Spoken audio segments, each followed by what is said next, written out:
Okay, match number 3. Turn 1, Colony Garden. Turn 2, Essence Warden, another tap land.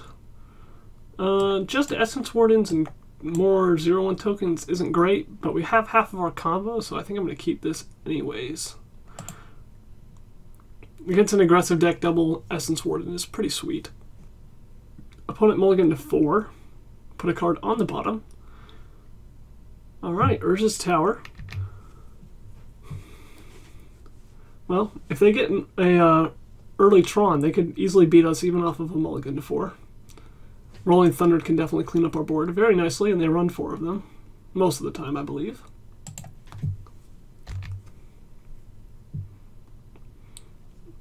If they're the version of Tron that runs Chainer's Edicts, then at least we have our plant tokens going for us.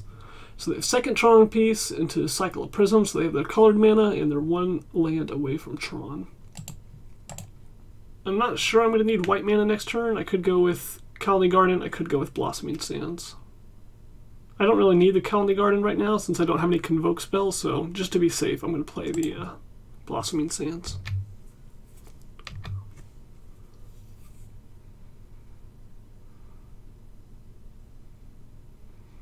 Alright, Chromatic Star, they can cycle.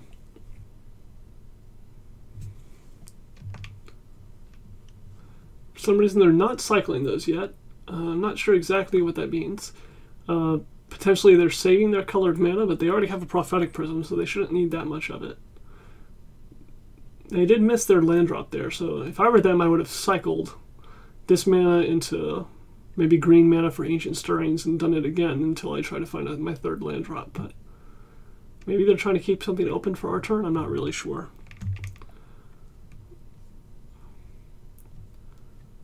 I'm going to start by attacking for 1. We drew a Midnight Guard, so we have our combo online, so we want to do this as quickly as possible now. While our opponent still has few cards in hand and not very much mana to work with.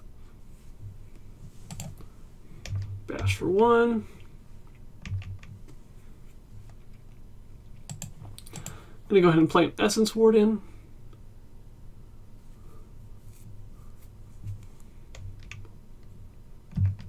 They are floating white mana in response to this, for some reason.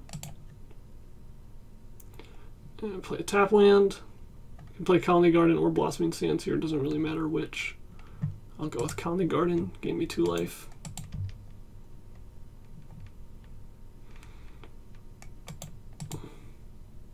Seems like stack abilities automatically is turned on by default now. I'm not sure who implemented that, but I like it.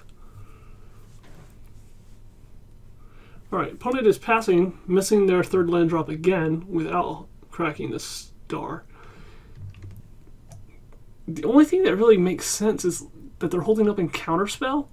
This 1 Prophetic Prism isn't enough, so they had to hold up in multiple, the Prism and the Chromatic Star, so they could Counterspell something, but Counterspell is not typical of Tron builds at all.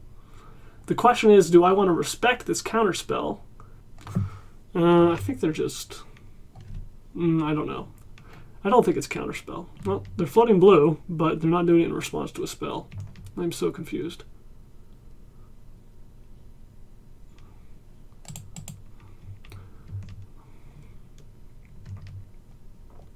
Alright, here's the Midnight Guard. Oh, gonna need white mana for that.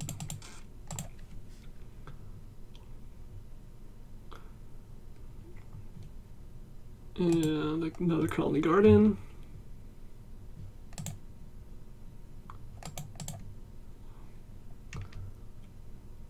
And next turn I have Infinite Creatures and Infinite Life if they don't do something about this presence targeting the Midnight Guard. Alright, they play a Power Plant, so they hit their 3rd land, but they do not get Tron yet. Seagate Oracle is coming? Compulsive Research, okay.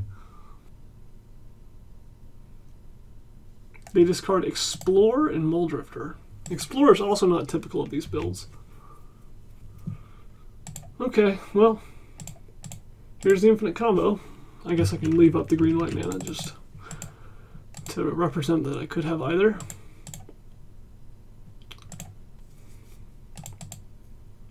Alright, and they decide to concede. So they're running some sort of Tron build. Muldrifter and Compulsive Research are normal. Explorer is not normal to see. It's probably just a slightly different take on Temur Tron. But I guess we will find out, so let's sideboard. Aerial Volley, no reason to bring that in, just for Muldrifter. Spider Silk Armor, it can make it harder for them to Rolling Thunder us out of the game.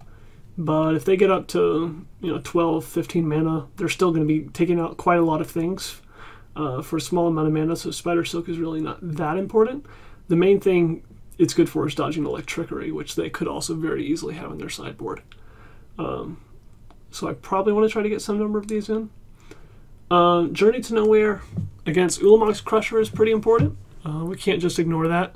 We can sacrifice tokens to it, but it'll still kill us pretty quickly. Fangren Marauder is annoying. The life gain we can usually overcome because we can attack for quite a lot, possibly infinite, possibly just tons of damage with Pallid Mycoderm. Circle Protection Red, no interest in that. Even though they could Rolling Thunder us out of the game, it's not likely. And if they do have Rolling Thunder, they can just target our creatures with it. Not that much target removal in Temur Tron. The target's only a single thing, so not God's Willing. Their color sources. It could also potentially get rid of an expedition map before they're able to crack it.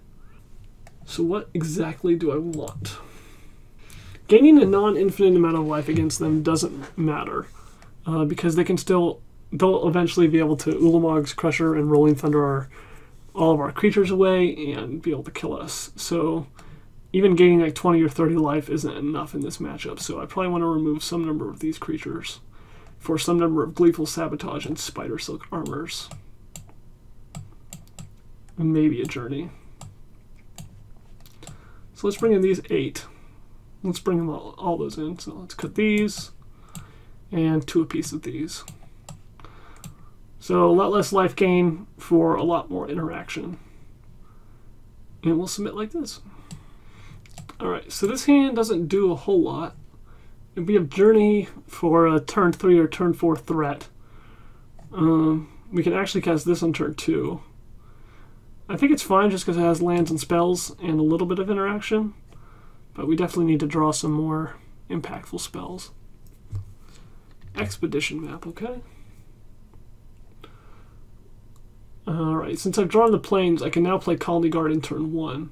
And then still be able to play Evangel turn 2, so I'm going to do that.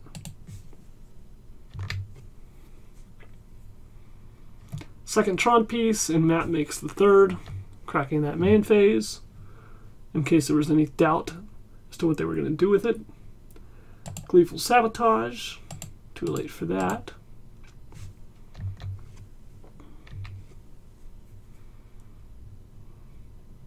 Next turn we can cast it with Conspire though. So if they just take this turn casting 2 Prophetic Prisms, we can wreck their colored mana.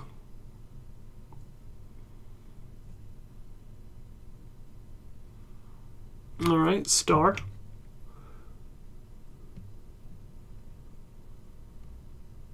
Fangren? Muldrifter. Okay. Looks like what they're doing with the blue mana. Peregrine Drake, okay. Drake has been incorporated into some versions of Tron. Looks like they're going to generate a ton of colorless mana here. Not sure if they can do anything with it. Maybe an Ulamog's Crusher? Alright, turn 3, Ulamog's Crusher. Very impressive. Unfortunately for them, we have the Journey to Nowhere for it. Boop, you're gone. And now, if I play untapped land, I can start activating Evangel, which is good, but that means I can't hit 4 mana on turn 4 for the Pallid Mycoderm unless I draw another untapped land. So what's more important to me? Being able to start activating this Evangel or playing the Pallid? Pallid is probably more important. Alright, so I'm going to play the Gain Land, I believe. Yeah, let's play the Gain Land. We'll save the Sanctuary for a little bit later. And we will pass a turn.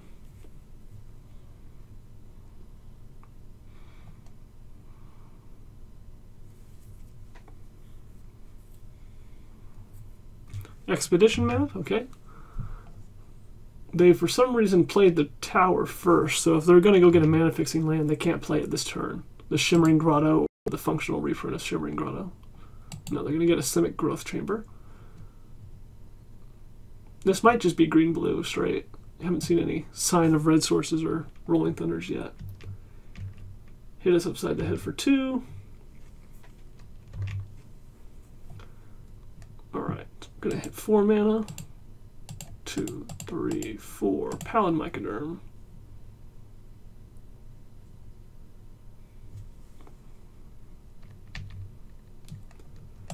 To attack for 1.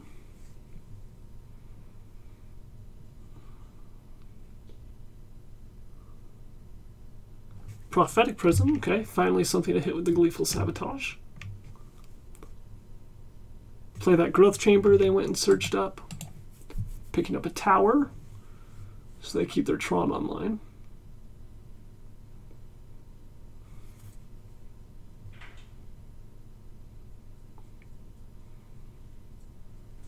Explore, okay. So they can replay the Tron land. Second Prophetic Prism.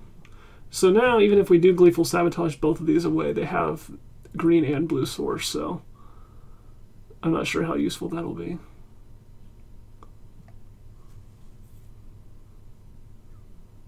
Muldrifter.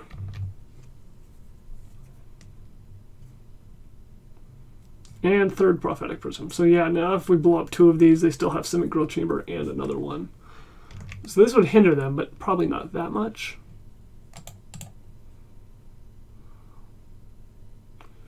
Another Gleeful Sabotage. What if I just cast 2 Gleeful Sabotages here? Saving 1 doesn't really make that much sense. Any Expedition Map or Chromatic Star or Sphere they can play and crack in the same turn. Them having the 4th Prophetic Prism isn't that likely. Yeah, let's just blow up all their colored mana except for just this one. They probably, with 5 cards in hand, can eventually draw them more, but this will slow them down a significant amount. Let's go ahead and attack.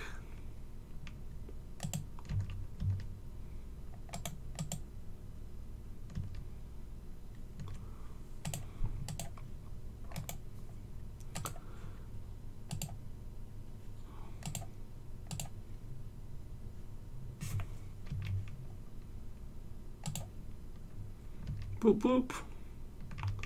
Those are gone.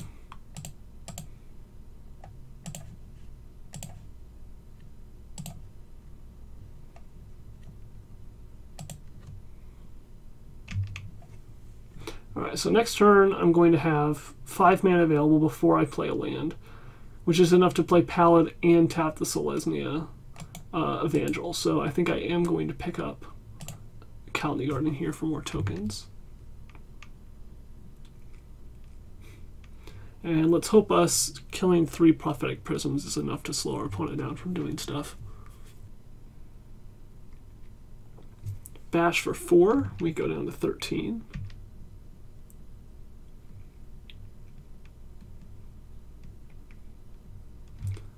Another Muldrifter.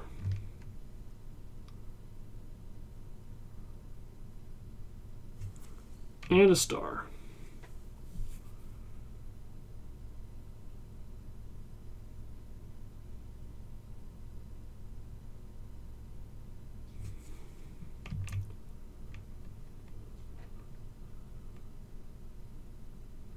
And a Peregrine Drake, generating way too much mana. It's 7, 10, 15 mana for a 5 mana card. If Peregrine Drake somehow survives being banned, then it could be interesting to try out a Drake Tron variant for a future league. In a future episode of Playing Pauper. Wretched Griff, hardcast. They draw a card.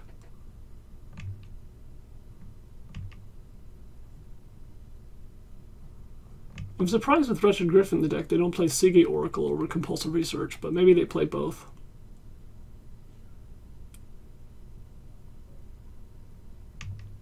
Compulsive Research. So what's that going to end up being on turn 6? Like the Explorer, the Compulsive Research, 5, 10, 15, 16 plus 7, 23 mana worth of spells in turn 6. That's pretty good. Not quite infinite, but pretty close. Sacking for red mana, so maybe they do have burn spells. Alright, they are Temur. They took down our Evangel with a Firebolt. And now they've got us almost dead in the air. We're taking 11 next turn and we're at 13. Play Mycoderm. Play Garden. Pass a turn. No attacks. We have Sprout Swarm available, which is not particularly good.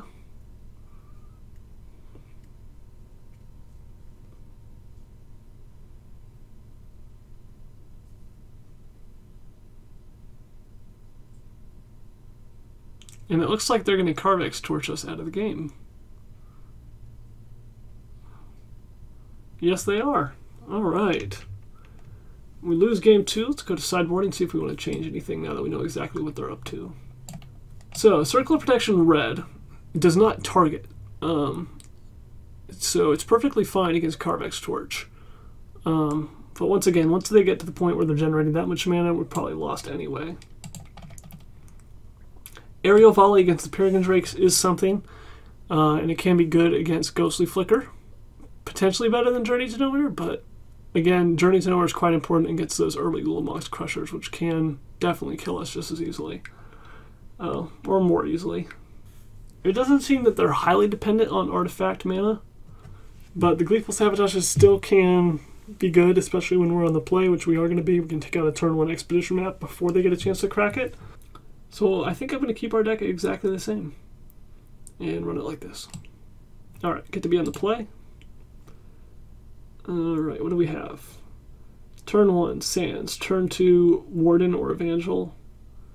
Turn 3, Guard or Armor, maybe? I'll keep this. We need to draw lands, and we would also like to draw a Presence of Gond.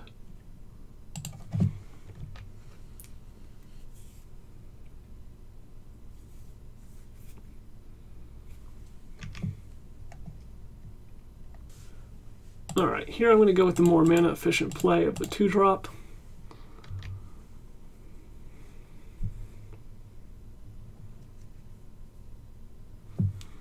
Growth Chamber, picking up Guildgate, discarding the hand size. Ulamog's Crusher goes away, which means they probably don't have a super easy way to play that quickly. And here I can go Soul Warden, tap Selesnya, Evangel, or I can play Guard or Spider Silk. I probably want to be casting Pallid next turn. So which does that make me want to do? I think that makes me want to cast Midnight Guard, because these should both be relatively high priority targets for them to get rid of. And they can probably only choose to get rid of 1 at max. Unless they have multiple red burn spells in hand and can generate multiple red mana quickly, so just continue to curve out with creatures and worry about going wide with the Evangel's ability later. Prophetic Prism, and we draw Presence of Gond. Okay, well, we win unless they have Electricity, or unless they go infinite themselves. We also get the life gain on top of that. I'm going to do this first in case of Daze, I guess, but I guess they don't have an island in play, so even Daze doesn't matter. And that should be game. Infinite life. Infinite tokens. Okay, cool. We win the match. So I'm not sure if our opponent actually had an infinite combo in their deck, or they're just super efficient with Peregrine Drake and Tron lands. But if they were combo, our combo deck beat their combo deck.